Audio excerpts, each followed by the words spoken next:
Πώς φαντάζεσαι τον εαυτό σου σε 10 χρόνια από σήμερα? Τζάτζα. Να το εξηγήσουμε. Δεν ξέρω.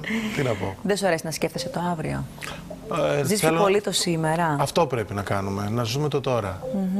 Και όλα αυτά που σε προβληματίζουν, όλα αυτά που γίνονται τώρα. Σίγουρα με προβληματίζουν. Ναι.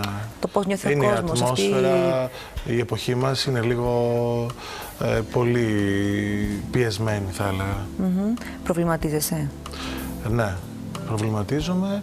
Γι' αυτό και θέλω να διασκεδάζω, να ζω το τώρα.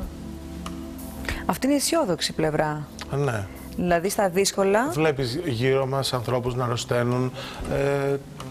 Τι άλλο μετά? Ναι, όχι, μου αρέσει που έχεις την αισιόδοξη πλευρά. Και λες ότι στα δύσκολα μου αρέσει να διασκεδάζω, να περνάω καλά. Μα και μέσα στα προσπαθώ. δύσκολα πρέπει να βρεις τα θετικά. Γιατί έτσι το ξεπερνάς. Θα πάμε σε ένα σύντομο διαφημιστικό διάλειμμα και σε λίγο με ακόμα πιο βαθιές Ερωτήσεις.